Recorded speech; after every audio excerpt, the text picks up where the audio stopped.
Bonjour Monsieur Blanquer-Nassac. Bonjour Vincent, fidèle au poste. Tout à fait, toujours là. Alors, commençons nos questions d'actualité. Pourriez-vous faire un parallèle entre l'accueil qu'ont reçu François Hollande et Manuel Valls au Salon de l'Agriculture et celui réservé à Marine Le Pen? Oui, effectivement, c'est assez amusant et plein d'enseignements. Alors, il y a une chose aussi qui m'a sauté aux yeux avant même de parler de l'accueil fait à Marine Le Pen. C'est la différence de traitement par les médias de l'accueil fait, d'une part, très chaud à Hollande, et l'autre qu'on nous a dit beaucoup plus cordial avec Valls. Ça m'a surpris parce qu'en fait les deux sont aussi responsables l'un que l'autre de la situation des agriculteurs. Et comme j'ai l'esprit assez critique, analytique, etc., je me suis dit, mais petit Valls, est-ce qu'il n'aurait pas laissé les médias dire ce qui s'est réellement passé pour Hollande et que pour lui, censure, de toute façon, apparaître comme celui qu'on a accueilli cordialement, avec quelques petits reproches, mais enfin, ça n'a rien de grave, rien de comparable à son patron. Il lui réserve une meilleure couverture médiatique. Voilà. Ce qui est bon quand on veut préparer sa candidature à la prochaine présidentielle. Et alors, bon, là, évidemment, il y a tout de même une petite différence, c'est l'accueil qui a été réservé à Marine Le Pen.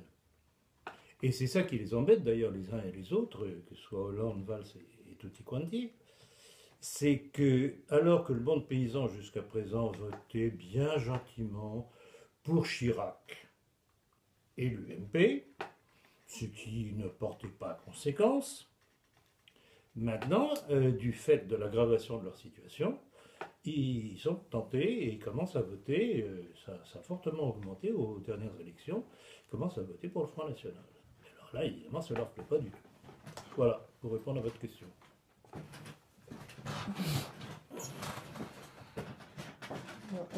Suite aux dernières manifestations contre la loi El Khomri, pouvez-vous donner votre avis sur ces réformes, mais aussi rappeler la doctrine nationaliste à ce sujet?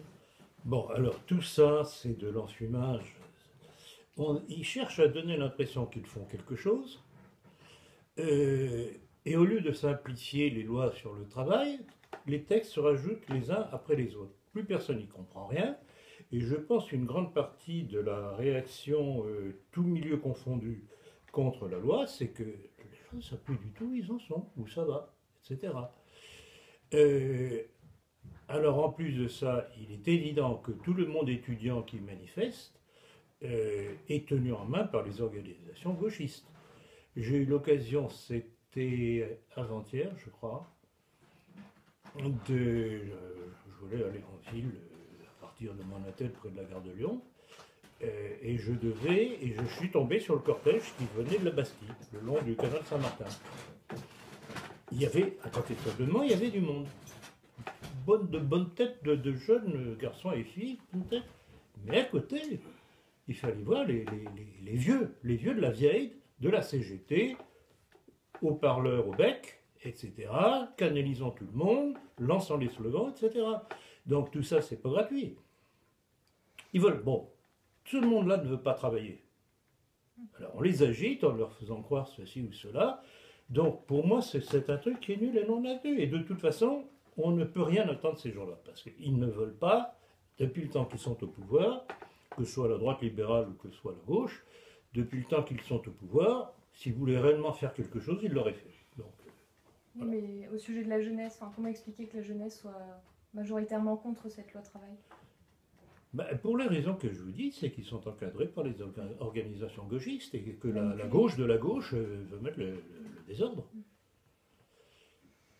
Tout simplement ça. Rappelez-vous ce qui s'était passé du temps de Villepin avec le CPE, attisé d'ailleurs par son ministre de l'Intérieur qui était qui? Qui était Sarkozy à l'époque, rappelez-vous. Et Sarkozy a tout fait justement pour encourager les manifestations des jeunes de l'époque contre le CPE, qui n'était pas un mauvais truc finalement. C'était pas mal vu le truc de Villepin. Et c'est comme ça que Sarkozy s'est imposé aux dépens de Villepin, qui s'est laissé faire comme un nigaud. Alors oui, notre position, vous connaissez ma fameuse formule, hein. Sans justice sociale, pas de solidarité nationale. Sans solidarité nationale, pas de cohésion nationale. Et sans cohésion nationale, pas de nation forte.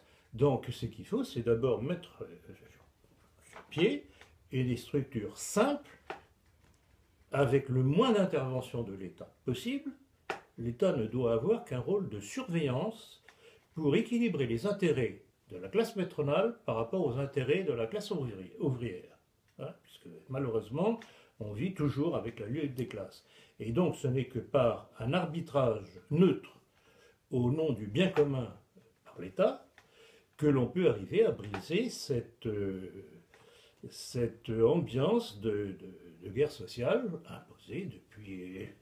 Ça a commencé avec la Révolution dite française, avec l'abolition des corporations. C'est pour ça que je reviens constamment sur le point de départ. Les corps intermédiaires. Et des corps intermédiaires, abolition. Et alors, vous le savez, mais il est toujours bon de le répéter, et alors avec l'aggravante, c'est que non seulement la loi d'Isaac Le Chapelier abolissait les corporations et les corps intermédiaires, mais il y avait interdiction de reconstitution de toute structure de défense du monde ouvrier.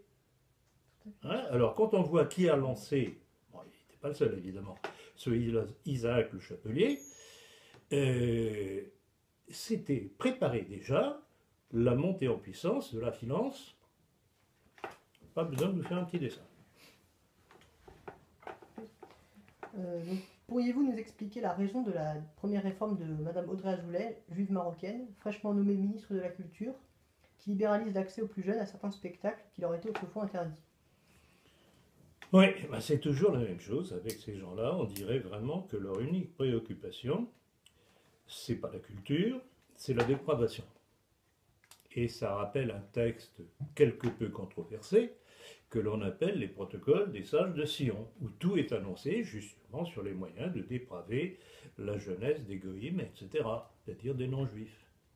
Alors je ne sais pas si c'est un hasard, mais c'est encore un élément de plus qui confirme leur volonté constamment renouvelée de nous détruire en avilissant notre jeunesse. Parce que je ne vois pas ce que ça va apporter à la culture de faire voir à des jeunes des choses qui étaient jusque-là interdites. De la pornographie. La pornographie, évidemment. Non seulement la pornographie, mais l'inversion des mœurs. Hein, on est en pleine homosexualité, zoophilie et compagnie. C'est fabuleux. C'est une culture contre nature. Tout est contre nature. C'est le refus de la création. Parce que c'est pour ça qu'il faut vraiment, si on veut comprendre ce qui se passe, tout commence à la création du monde avec le début de l'antagonisme entre la création divine et Satan. Je ne vais pas faire du satanisme à tous les détours, etc., mais force est de constater que c'est Satan qui mène le bal. Selon le terme c'est une phrase dans l'opéra de Gounod, je crois. Quelle culture. Alors, Saïd Bouteflika, le frère du président algérien, dénonce une marocanisation du gouvernement français. Que pensez-vous de cette influence marocaine au détriment notamment de l'Algérie? Bonne question. Oui, j'avoue que j'ai vu cette réaction du frère de Bouteflika. Eh bien là encore, je vais peut-être vous surprendre, mais je vais dire que le point de départ est toujours le problème juif. Pourquoi? Parce que d'abord, historiquement, les juifs au Maroc ont toujours été très présents. Et je voudrais rappeler que les conquêtes maures en Espagne au 7e et 8e siècle ont été financées par les milieux juifs de ce qu'on appelait à l'époque le Maghreb, qui était représenté en grande partie, très grande partie par le Maroc. Par contre, l'Algérie sont beaucoup plus réticents par rapport au monde juif, pour une raison très simple, c'est la crispation qui est arrivée avec le fameux décret Crémieux, où la Troisième République, s'installant avec l'argent des Rothschild, impose ce décret qui donne la nationalité uniquement aux Juifs d'Algérie, pas aux Algériens, aux autochtones. quoi qu'en disent certains, notamment sur Radio Courtoisie, où un certain Alain Sanders, journaliste du journal, du quotidien, ce que j'appelle le quotidien catossionniste présent, a réagi violemment envers un auditeur qui devait être un de mes lecteurs, je suppose, ou auditeur, on l'avait interpellé dans une de ses questions, en disant rappelant le rôle du décret Crémieux. Et Sanders furax, disant, mais pas du tout, les musulmans avaient les mêmes droits, etc. Bon, je regrette beaucoup, je suis allé retrouver, j'ai le texte du décret Crémieux. Et on voit très bien qu'il est bien spécifié, donc, naturalisation française immédiate pour les juifs d'Algérie. Les musulmans pouvaient éventuellement y accéder, mais suite à des démarches quelque peu lourdes, uniquement à partir de 21 ans, éventuellement, et finalement, comme le dit le simple commentaire de Wikipédia, vous n'allez qu'à aller dessus, pourtant Wikipédia, on ne peut pas dire que c'est une bande de nationalistes. Hein. Ils reconnaissent quand même que finalement, il y en a eu très peu qui ont été naturalisés, parce que c'était trop lourd comme procédure, qu'ils en ont eu marre, ils se sentaient humiliés, et que finalement, le monde musulman de cette époque-là, jusqu'à l'indépendance, ont vécu sous le régime de ce que l'on appelle l'indigénat, indigène. Ce qui est quelque peu différent tout de même de la naturalisation en bloc et immédiate de tous les juifs. Petite différence. Ben voilà ce que Alain Sanders occulte à ses auditeurs, et c'est pour ça que j'appelle cette radio l'opium des nationaux, et qu'on devrait l'appeler radio des informations. Donc il n'y a pas à s'étonner d'une marocanisation pas du tout, mais justement parce que le pouvoir marocain est beaucoup plus proche du monde juif. Comme c'est le monde juif qui est au pouvoir en France, il ne faut pas s'étonner. Aujourd'hui même, François Hollande devrait être le premier président de la République à commémorer le cessez-le-feu d'Algérie du 19 mars 1962. Que symbolise cette date? Ça symbolise le résultat des accords d'Évian, et ça symbolise surtout les massacres en Algérie, rue d'Isly à Alger, etc., sous les ordres du général d'origine que je vous laisse deviner, le général Katz, sous les ordres de Gaulle, qui non seulement a laissé faire les massacreurs du FLN, mais les a aidés en faisant tirer l'armée française sur les Français d'Algérie et les musulmans qui nous avaient été fidèles. Voilà. C'est ça le résultat de la République. C'est l'anti-France. Lors du dernier dîner du CRIF, Manuel Valls a déclaré que les Juifs de France ont bâti la France, ils doivent continuer de la bâtir. Que pensez-vous de cette déclaration? Mais il a raison, cet homme. Il a raison. En tout cas, à partir de la Révolution dite française, c'est vrai. C'est le monde juif qui bâtit, pan par pan, une nouvelle France.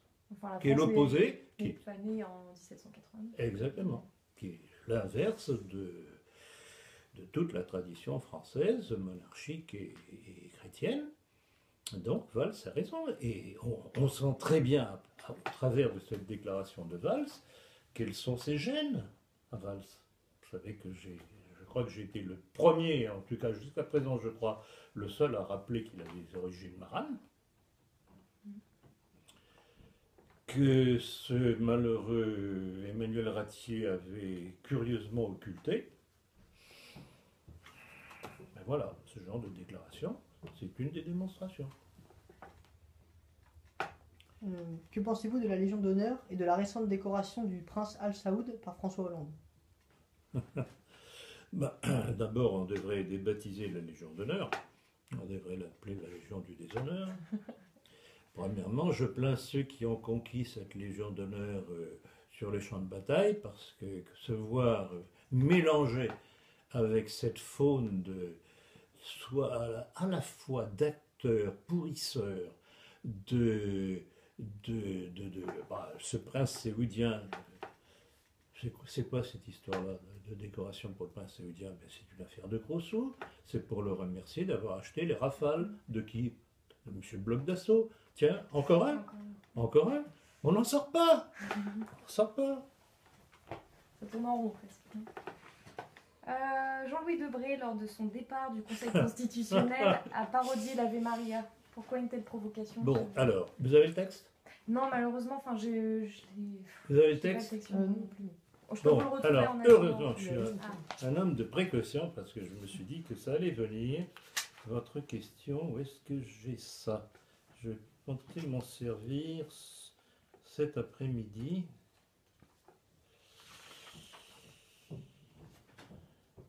Voilà.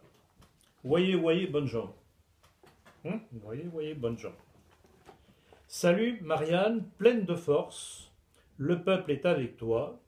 Le fruit de tes entrailles, la République, est béni. Sainte Marianne, délivre-nous, Vierge. Alors là, il y a un truc que je ne comprends pas. Vierge de la liberté, des rois et des papes. Ainsi soit-il. Pourquoi liberté? Et à mon avis, il y a une erreur de transcription quelque part. Mais bon, supprimons le liberto qui n'a rien à voir à faire ici, puisque c'est plutôt contradictoire avec l'idée qu'il a. Voilà ce que cet individu. Et pourquoi? Savez-vous qui il est? Monsieur Jean-Louis Debré?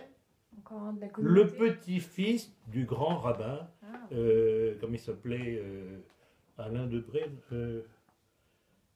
Simon Debré. Simon Debré. Étonnez-vous. Écoutez, je ne les invente pas quand même. Ce sont eux qui donnent ces textes. Tout à l'heure, vous m'avez interrogé sur la déclaration de Manuel Valls. Maintenant, cette parodie blasphématoire de Debré. Mais ces gens nous haïssent. C'est pas nous qui sommes antisémites. Ou alors si on l'est, c'est pas réaction. Mais c'est eux qui nous haïssent, mais de façon phénoménale. Il faudrait tout de même se rendre compte quand même.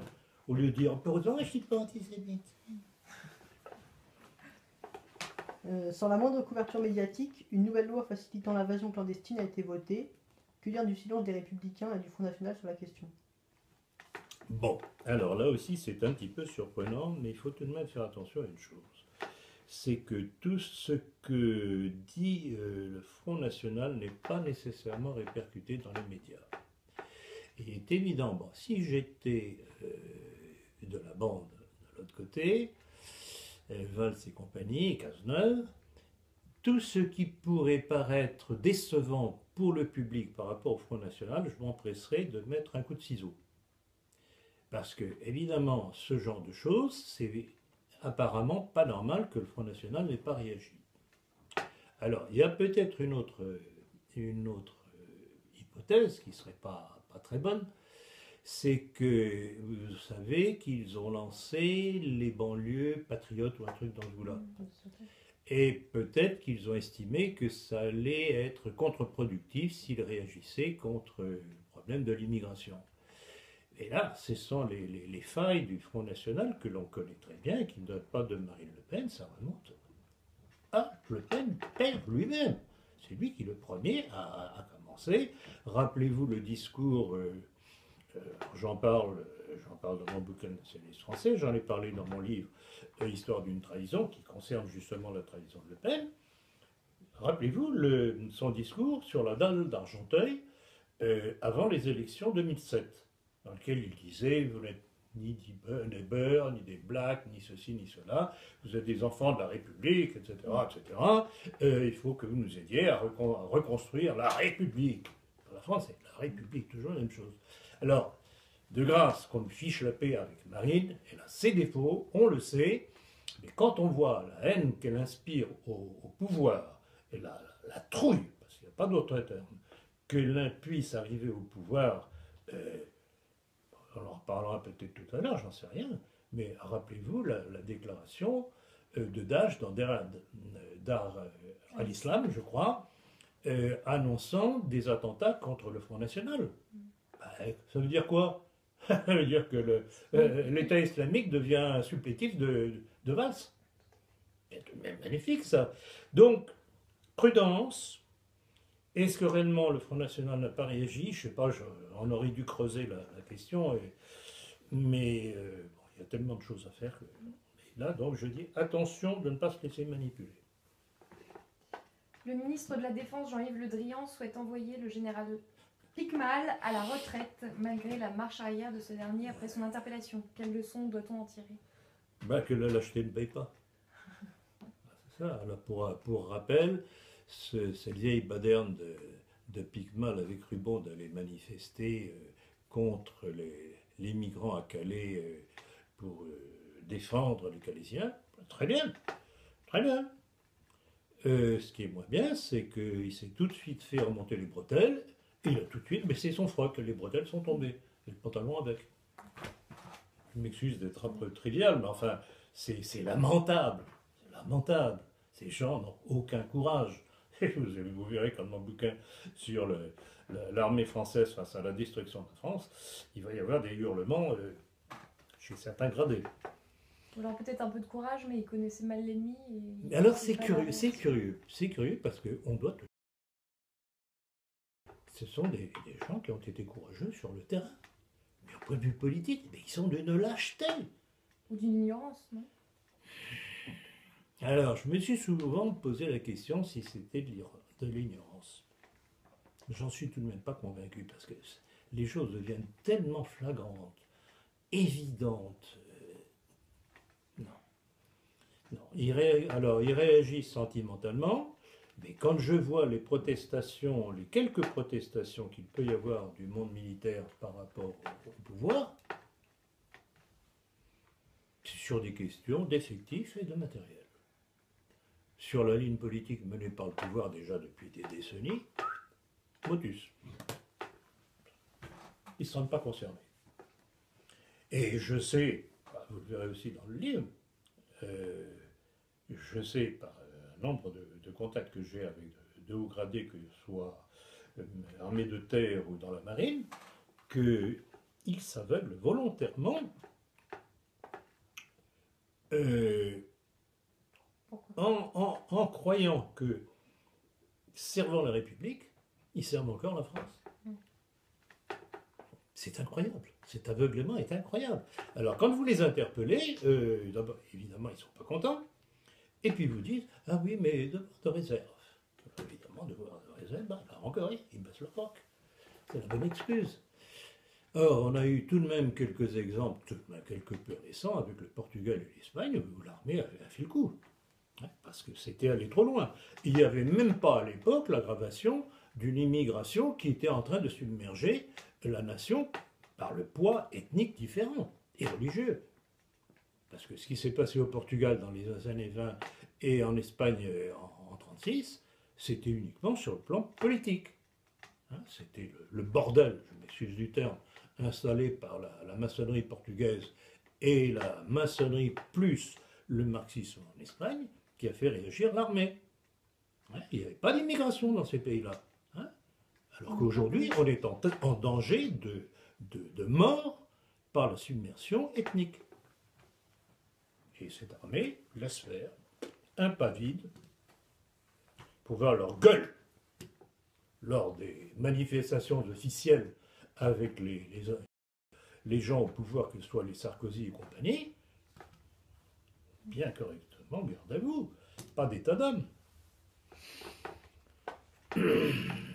Avez-vous entendu parler de Madame Nathalie Goulet, sénatrice, qui a interpellé le gouvernement français sur les réductions d'impôts accordées aux Français qui font des dons à l'armée israélienne? Alors j'en ai entendu parler, mais j'en sais pas plus. Alors, en tout cas, tout ce que je peux dire, c'est qu'elle a eu du courage.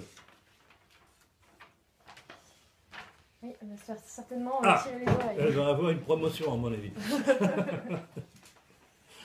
Alors, passons aux questions concernant nos milieux. Que pensez-vous de l'action menée par Génération Identitaire à Calais le 12 mars dernier? Bon, alors de prime abord, on pourrait dire c'est une bonne chose, mais c'est malheureux, et ça je l'ai déjà dit à de nombreuses reprises et écrit, toutes ces réactions qui s'affichent ne vont avoir comme résultat que de faire ficher les militants, les jeunes militants. Et je sais par différents contacts de jeunes qui prennent contact avec moi, qui sont barrés sur le plan professionnel, parce que quand l'employeur veut les employer, qu'il va sur Internet, il se rend compte qu'ils ont un casier judiciaire. pour avoir manifesté.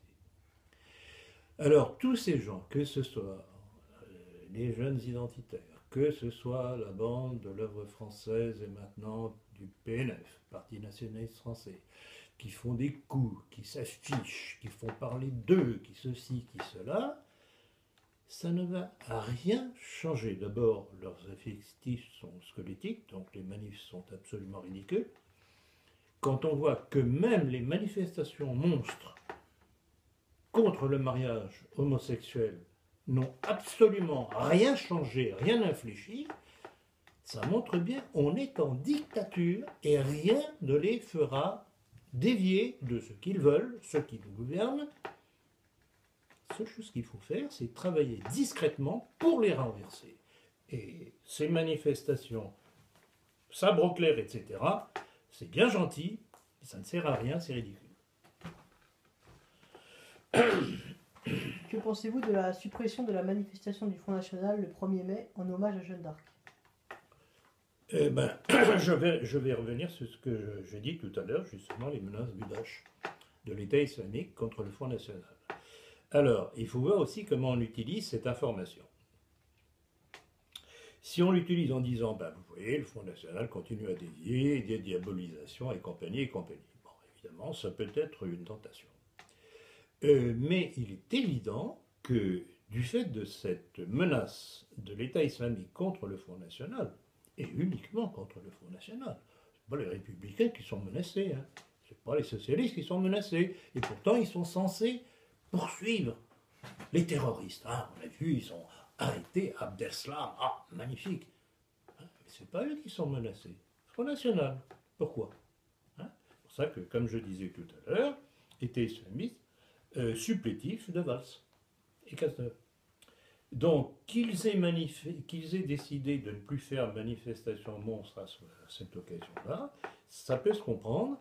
Je dois signaler aussi tout de même que Louis Alliot a déclaré, après la déclaration de Florian Philippot, qui pouvait paraître tout de même curieuse, qu'il n'était pas question d'oublier la fête de Jeanne d'Arc. Voilà.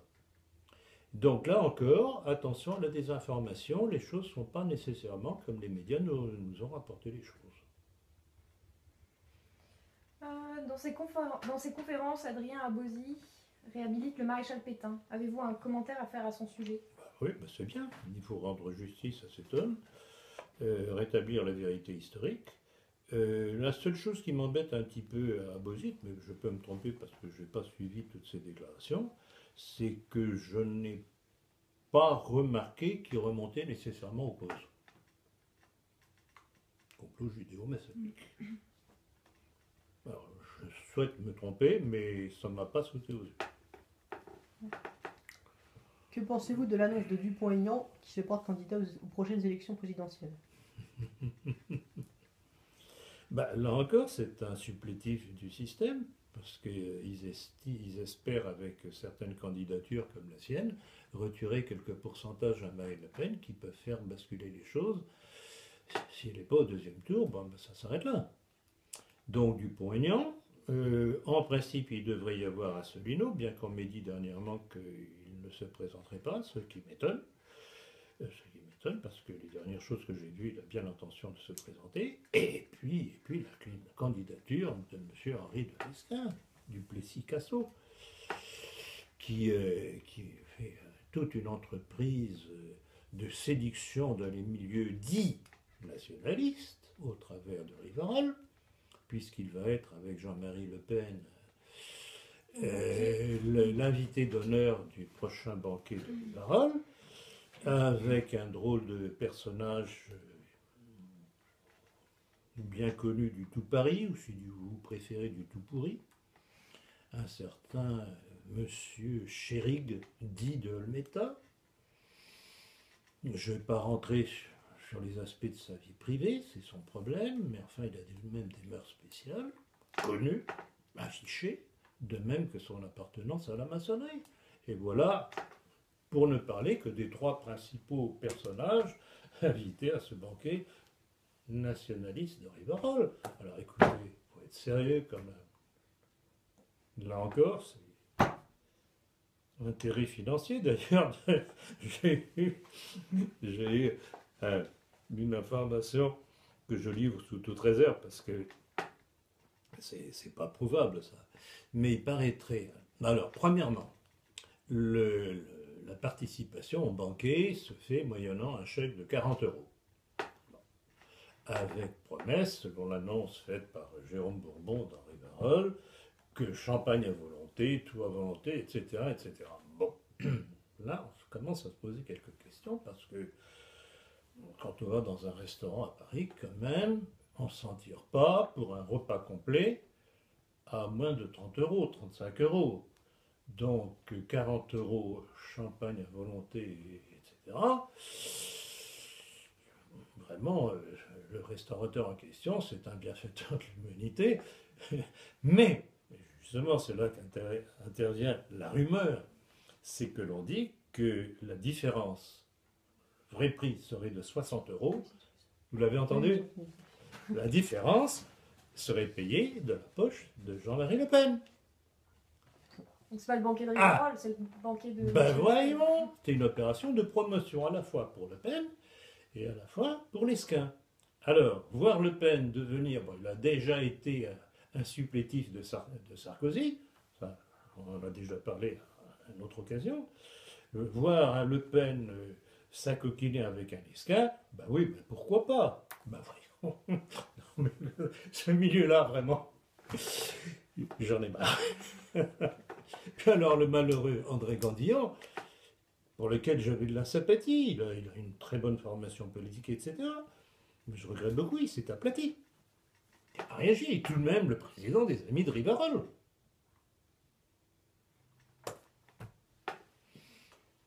Voilà. Très bien. Passons aux questions à l'international. Alors, face à la crise des migrants, l'Union européenne et la Turquie négocient. Donc, les derniers chiffres que j'ai vus, c'était 3 milliards, mais là, j'ai entendu 6 milliards. Ah oui, non. Ben, pourquoi pas? Ben, oui, de toute façon, c'est pas leur argent, c'est le nôtre. Ça les gêne voilà. pas. Ça les 6 gêne milliards pas. d'euros en compensation des clandestins que la Turquie devra contenir sur son Oui, sol. oui, on va voir ça. Mais par ailleurs, les Turcs seront autorisés à circuler librement sur le sol européen. Mais bien entendu, ben, voilà, une autre forme d'invasion. Donc on a non seulement la première invasion de tout le monde de notre ex-empire colonial, qui viennent en France pour survivre, puisque grâce à la décolonisation gaulliste, eh bien, ils n'arrivent pas à vivre comme ils vivaient sous notre affreuse occupation. Et non seulement on a cette immigration, qui continue, et je vous rappellerai les chiffres que j'avais cités à l'époque du temps de Sarkozy qui tournaient autour de 220-230 000. Et on en a la confirmation absolue et officielle par la déclaration de Claude Guéant, qui était son ministre de l'Intérieur à l'époque, avant les élections 2012, promettant que si Sarkozy était réélu, eh bien, il s'engageait à ce que l'immigration soit réduite à 180 000 par an. Quel beau cadeau! Quel beau cadeau! C'est vraiment se moquer du monde. Donc, on a cette immigration, plus l'immigration des migrants, comme on dit maintenant, qui vient majoritairement de la déstabilisation de l'Irak et de la Syrie. Par qui? Par le monde américano-sioniste, qui ont fait le travail pour déstabiliser au profit d'Israël et en vue du Grand Israël. Et puis pour pouvoir mettre la main évidemment sur les ressources pétrolières de la région. Donc voilà, on a une première immigration qui continue, qui est l'immigration qu'on pourrait appeler classique, de nos ex-territoires coloniaux. Celle des migrants à laquelle viennent d'ailleurs se mélanger des gens qui viennent d'ailleurs, qui ne sont même pas de Syrie ou d'Irak, hein, qui viennent de l'Afrique noire ou même du Maghreb. Donc voilà, donc ça se sous-rajoute et c'est vraiment l'avalanche. C'est l'avalanche. Les Français ne comprennent pas encore et ce ne sont pas les petites manifestations ridicules à force de slogans de ceci et de cela qui vont changer les choses. Ce qu'il faut, c'est informer les Français en profondeur en leur mettant les textes de ceux qui veulent notre mort sous les yeux. Et ça, on peut le faire discrètement par du boitage. Hein, un petit tract avec telle déclaration, d'un tel, un tel, un tel et un tel. Valls, et puis bien entendu, bien avant, celle de Rockefeller, celle de, celle de Rothschild, celle du financier américain Soros. oui, Soros, bien entendu, il y en a plein. Il suffit de faire ça. Et c'est ce que nous avions fait quand j'étais en Belgique, au moment de l'affaire du référendum de Maastricht. On n'avait pas fait des défilés. Hein, on aurait pu en faire avec les amis belges. On n'avait pas fait des défilés. Mais on avait fait un boitage en allant dans tous les consulats de France à travers la Belgique, prendre les adresses de tous les Français résidant en Belgique, et on leur avait envoyé un tract dans lequel on avait repris un certain nombre de citations pour leur faire comprendre ce qui était derrière ce projet de Maastricht. Est-ce qu'on peut parler d'un génocide? Ben bien sûr que c'est un génocide. C'est un génocide national et racial.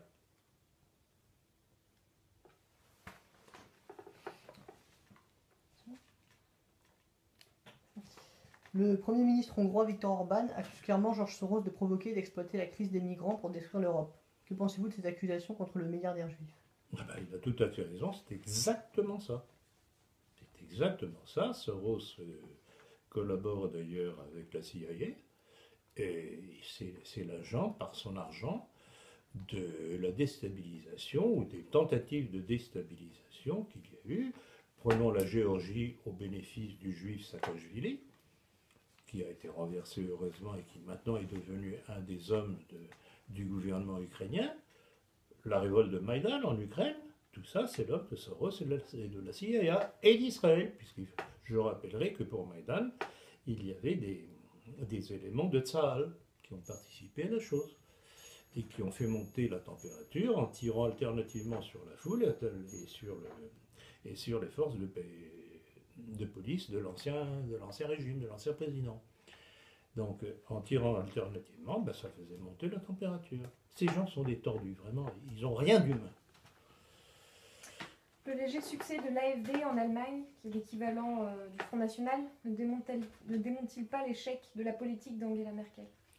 Oui, tout à fait. Moi, ce qui m'embête simplement, c'est que ces gens-là, bon, ils réagissent épidermiquement, sentimentalement. Bon, c'est déjà un début, mais le problème, c'est que le problème est beaucoup plus vaste. C'est un problème de politique générale d'ensemble. Mais ça, les Allemands sont tellement culpabilisés par les médias depuis la fin de la dernière guerre mondiale qu'avant qu'ils ne comprennent qu'il faut faire marche arrière toute au point de vue politique, c'est pas simplement une réaction épidermique face à l'immigration. C'est pas suffisant. On verra la suite. Pardon. Comment interpréter le retrait de la Russie en Syrie? Qu'est-ce que j'ai comme question là-dessus déjà? Mais qu'est-ce qui se passe, petite? Qu'est-ce que vous en pensez, etc. Eh bien, je trouve que c'est un coup de poker magistral. Non, pas de poker. C'est bluff. Non, pas de poker, d'échec. Parce qu'en fait, qu'est-ce qu'il y a de sous-jacent? Bon, premièrement, apparemment, il a porté, avec son aviation, des coups terribles à toutes les organisations islamiques contre Bachar el-Assad. Il paraît s'il y a maintenant des problèmes en Libye, c'est que ceux qui étaient en Syrie et en Irak se replient maintenant sur la Libye pour y mettre le désordre. Donc, apparemment, et puis avec le matériel dont est équipée l'armée syrienne actuellement, Bachar el-Assad reconquiert le terrain perdu. Alors, l'objectif de ce retrait, c'est quoi? Et ce, au moment des négociations qui ont commencé entre le gouvernement de Bachar el-Assad et les différents opposants de l'opposition dite modérée. Eh bien, c'est que Bachar el-Assad apparaît comme n'étant pas inféodé à la Russie, puisque la Russie n'est plus là, c'est retiré en principe. Les bombardements continuent quand même. Il l'a dit. Donc, Bachar al-Assad peut se prévaloir de ses dernières victoires pour dire, bah, écoutez, je suis toujours là, il va y avoir des élections, et puis bah, on verra bien.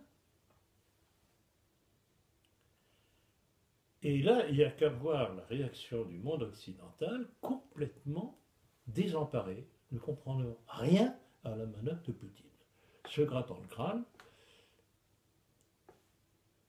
Et, petite chose qu'il faut souligner, j'ai lu tout dernièrement, je crois que ça date d'hier ou avant-hier, petite déclaration de Poutine, vous savez, si c'était nécessaire, nos forces peuvent revenir en même pas 24 heures. L'heure de dire, écoutez, ou vous me mettez d'accord pour les négociations, ou on revient. Donc voilà, c'est vraiment un jeu d'échecs.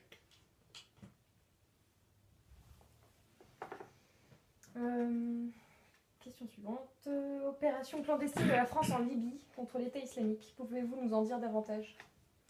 Ben justement, c'est très curieux cette histoire-là. D'abord, je vous ai signalé lors de la question précédente que beaucoup de ces terroristes de l'État islamique, se faisant quelque peu massacrés par l'aviation russe et les troupes syriennes en Syrie, et aussi en Irak, se replient sur la Libye. Bon, alors ça peut être ça, mais il y a peut-être plus tordu encore. C'est que je vous rappellerai que déjà du temps de Sarkozy, il y avait des militaires français, forces spéciales françaises, en Syrie, pour se battre contre Bachar el-Assad. Or, quand on connaît un petit peu l'échiquier libyen, il est évident qu'avec le désordre, le chaos institué par Sarkozy, Cameron et Obama, en renversant et en assassinant Kadhafi, il y a des Libyens qui commencent à se dire on n'était pas si mal, c'est le moins qu'on puisse dire, du temps de Kadhafi. Et qu'il y a des factions se réclamant de Kadhafi qui redeviennent actives. Alors, ma question, c'est soi-disant forces françaises en Libye, contre qui se battent-elles finalement? Pas beaucoup de Daesh, mais contre ces factions pro-Kadhafi. Voilà. Certainement. Trump a une forte chance de gagner la présidence des États-Unis. Apprécié dans le milieu, il est même comparé à Jean-Marie Le Pen. Quelle est votre opinion? Je dirais que c'est pas un compliment. Le personnage Trump, je vous dirais franchement, ne me plaît pas. J'aime pas son aspect fanfaron, etc. Bon, certes, il sort de très bonnes déclarations qui embêtent le monde politique américain, mais plus que Trump lui-même, ce qui est intéressant dans sa progression, c'est la démonstration du ras-le-bol de l'Amérique profonde face au système américain, face à l'establishment, comme ils disent. C'est ça le plus important. Il y a tout de même des petites choses curieuses concernant Trump. C'est que, bon, apparemment, jusqu'à dernièrement, il avait des contacts avec le Ku Klux Klan. Via son père, je crois. Hein? Via son père. Via son père, mais enfin, bon, je veux bien qu'il n'est pas responsable de son père, mais enfin, quand même, c'est curieux. Je rappellerai quand même que le Ku Klux Klan est une création maçonnique, puisque c'est Albert Pike, qui était un haut dignitaire de la maçonnerie qui a institué ça, qui est un racisme complètement primaire et je trouve détestable, parce que c'est pas comme ça qu'on règle les choses. Et puis, autre chose curieuse qui semble avérée, c'est que sa fille se serait convertie au judaïsme. Alors, ça semble tout de même un petit peu curieux. Et puis, une chose aussi, c'est que, en dépit de ces déclarations tonitruantes, dévastatrices contre le système, ces affaires n'ont pas l'air de mal se comporter. Or, quand on connaît le poids de la finance cosmopolite américaine, ça m'étonne qu'il n'ait pas des retombées sur ces affaires. Alors, ne serait-il pas, comme justement, bonne comparaison avec Le Pen, une voie de garage pour éviter que quelqu'un d'autre n'émerge, genre David Duke ou autre. Voilà. Il ne faut pas prendre les choses au premier degré. Il faut regarder ce qu'il y a derrière. Le dernier guerrier Cristero est décédé à cette occasion. Le quoi? Le dernier Ah oui, guerrier oui, oui. Cristero est décédé à cette occasion. Pouvez-vous revenir sur le pourquoi de l'échec de cette révolution catholique survenue au Mexique en 1926? Alors, bon, c'était la réaction de toute une population, la majorité, l'immense majorité mexicaine qui était catholique, face à un gouvernement qui s'était installé avec l'aide des Américains, un gouvernement maçonnique. Et maçonnique, militant, voulant éradiquer, extirper le christianisme au Mexique, un petit peu comme en France avec les différents hommes de la Troisième République, les Ferry, le petit Père Combe et compagnie. Exactement du copie-conforme. Et ils étaient en train de gagner. Ils étaient en train de gagner. Les Cristero. Et les Cristeros étaient en train de gagner. Et c'est la trahison, parce qu'il n'y a pas d'autre terme, de Pie XI qui les a laissés tomber. Qui ne les a pas couverts sur le plan catholique pour des raisons diplomatiques. Et je rappellerai que Louis XI porte une fameuse responsabilité sur l'évolution des choses, non seulement au Mexique, mais en Europe, en France notamment, puisque c'est lui aussi qui a été le responsable de l'excommunication de l'Action française. Deux actions, entre autres, qui ont bénéficié à la maçonnerie. Voilà. Alors voilà pourquoi il faut dénoncer les milieux catholiques qui se comportent comme ça en alliés de nos ennemis. L'Église est à nouveau secouée par des faits de pédophilie. Comment réagissez-vous au propos d'Emmanuel Valls demandant au cardinal Barbarin de prendre ses responsabilités? Ben, je lui donnerai de s'occuper de ses oignons, d'abord pour commencer. Alors, cette affaire-là est tout de même très curieuse et très complexe. Premièrement, parce que le cardinal Barbarin, en dépit d'une certaine réputation de conservatisme qui n'est pas avérée, et je voudrais rappeler son comportement par rapport à au curé de Notre-Dame-des-Fourvières, qui avait fait des déclarations très justes, très sévères, au sujet des participants au spectacle satanique du Bataclan. Vous vous rappelez? Et alors, évidemment, les médias étaient rentrés en fureur contre ce curé de Notre-Dame-de-Fourvières. Et qu'a fait le cardinal Barbarin? Il s'est couché. Il l'a limogé. Eh bien, là encore, un exemple comme avec le général Picmol, voilà, sa lâcheté n'a même pas servi, son aplatissement devant le système politique n'a même pas servi à Barbarin. Il se fait attaquer par Manuel Valls. Alors, pourquoi Manuel Valls? Parce que cardinal Barbarin, c'est tout de même le primat des Gaules.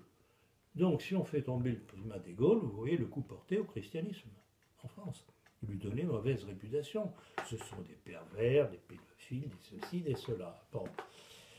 Alors, moi, je veux bien, oui, d'accord. Certain qu'il y a des curés qui ne sont pas parfaits, loin de là.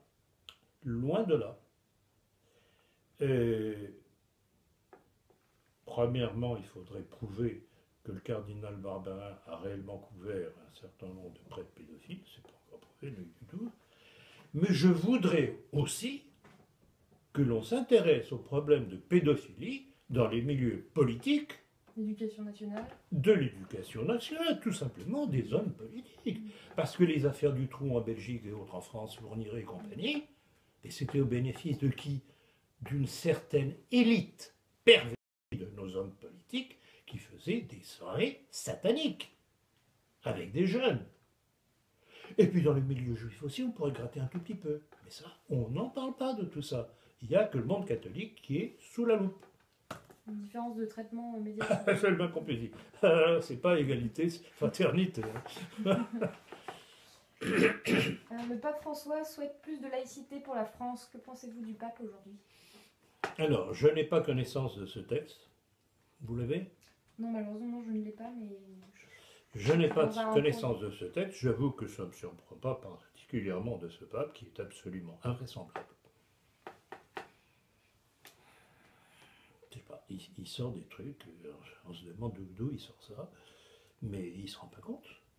Non seulement il se tire une balle dans le pied, mais il se tire une balle dans la tête. Et il joue à quoi? À l'idée franc-maçon, encore une fois?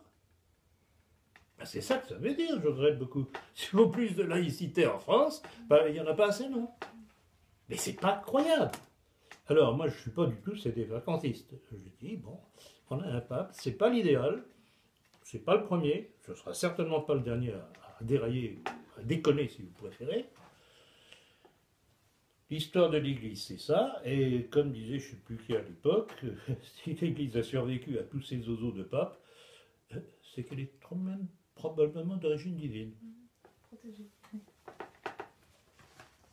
Les réseaux de réinformation parlent du transhumanisme. Dr Dickès a d'ailleurs sorti un livre sur le sujet.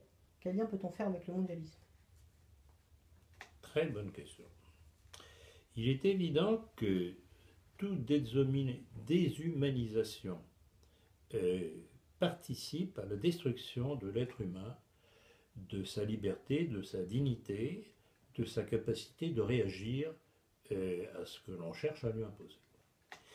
Et il y a une chose qui m'a absolument, pas sidéré, mais que j'ai observé avec intérêt, c'est de voir la publicité que l'on a fait à cette partie de jeu. C'était pas des échecs, c'était un jeu chinois ou je sais pas quoi, entre la machine, inventée par Google, je crois, si mes souvenirs sont hein, c'est Google, et le champion du monde de ce jeu, que je connais pas du tout.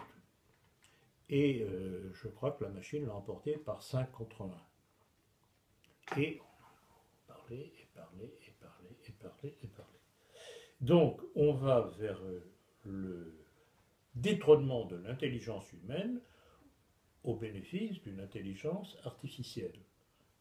Bon, mais cette intelligence artificielle, qui va la programmer? Qui va la programmer? Je vais faire une petite comparaison qui vaut ce qu'elle vaut. C'est le vote maintenant par machine électronique que Sarkozy a intronisé, je crois que c'était en 2007. Il y a eu beaucoup de protestations à l'époque parce que quelles sont les firmes qui programment le modus operandi de la machine qui va compter les voix? Oui, puis il y a un trafic plus important. Évidemment. Donc, on est en train de remplacer l'être humain, l'intelligence humaine, par une intelligence artificielle qui sera entre les mains de programmateurs. Si vous voulez que je vous fasse un dessin, je crois que c'est tout de même pas nécessaire. Savez-vous qui représentera la France à l'Eurovision cette année? Non, mais vous allez me le dire.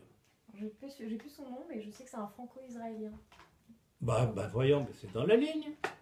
C'est dans la ligne. Mais essayez tout de même de me trouver la citation. Oui, et la preuve qu'il est réellement franco-israélien, c'est dans la ligne. Ben voyons. Oh, son nom, voyons. Mais ça rejoint la citation de Manuel Valls. De Manuel Valls, c'est exactement ça. Le monde juif construit la France, pas à pas ou pan par pan, je ne sais pas. Continuez, mes frères. Pour terminer, où en est le procès que vous avez intenté le président du club de l'horloge et de Radio Courtoisie, que vous alliez traiter de faussaire? Eh ben, il a été débouté. Il a été, oui, c'est Henri de Lesquen du Plessis-Cassot qui n'avait pas apprécié, d'ailleurs c'était même pas moi directement qui l'avait traité de faussaire, c'est l'un de mes collaborateurs lors de notre numéro spécial du mois d'avril, il doit y avoir quoi, 1 an, 2 ans, je ne sais plus, qui avait dit, qui était revenu sur l'affaire, que, alors, pour rappeler justement l'affaire, Henri de Lesquen, pour essayer de me nuire, parce qu'il n'a pas digéré que j'ai révélé sa fameuse phrase quand il dit que la France est née avec la Déclaration des droits de l'homme de 1789, il n'a pas digéré, et il en arrive même aujourd'hui à nier qu'il en est l'auteur. Bon, je regrette beaucoup, je l'ai mis au défi à de nombreuses reprises, dans la politique, dans des entretiens, dans des conférences, sur Internet, Facebook, Twitter, je l'ai mis au défi d'un débat avec moi en présentant, avec présentation du texte de son article. Son article est doublement signé par sa photo en première page et la signature au bas de l'article. Donc, cet individu furieux que je l'ai démasqué, parce que c'est une déclaration tout de même maçonnique, ça. Dire que la France est née avec les déclarations des droits de l'homme de 1789, qui est maçonnique, c'est l'inspiration maçonnique de la Révolution française, dite française, s'est permis de trafiquer un de mes textes qui comportait 3 noms. Il a supprimé les 3 noms pour faire croire que c'était lui qui était concerné. Et il a gagné en justice, à 2 reprises. Et j'ai rien pu faire. Ou mon avocat n'a rien pu faire. Bon, donc, j'ai lancé la chose, parce que je me laisse, vous me connaissez un petit peu, je ne me laisse pas facilement démonter. J'ai relancé la chose, ou plutôt mon collaborateur a lancé la chose. Je l'ai appuyé quand il me posait la question. Je lui ai dit, effectivement, c'est l'acte d'un faussaire. Il n'a pas aimé et il m'a poursuivi. Et donc, en première instance, le tribunal l'a débouté. Mais il fait appel. Voilà. Suite au prochain, Suite au prochain numéro. Non, très Et bien. voilà l'individu qui est invité par Jérôme Bourbon avec Jean-Marie Le Pen, M. Chérig d'Idolmeta et compagnie, et autres oiseaux du même acabit. Dont ceux de l'œuvre française. Ah, cela, franchement, c'est ma grande désillusion. Oui, décevant. Décevant. Non, mais on ne peut pas être nationaliste et accepter de côtoyer ce genre de gens. Vraiment, ils sont pas dégoûtés. Ultra-libéral. Ils ne sont pas dégoûtés. Enfin, après, ça peut aller faire des manifs. La France ci, la France là, vive la France éternelle. Faut être sérieux, quand même. Faut être sérieux. Très bien. Sur ces bonnes paroles. Terminé déjà? Oui, Oh, déjà. c'est dommage. Merci, monsieur Blanquer-Lassac. Merci à vous.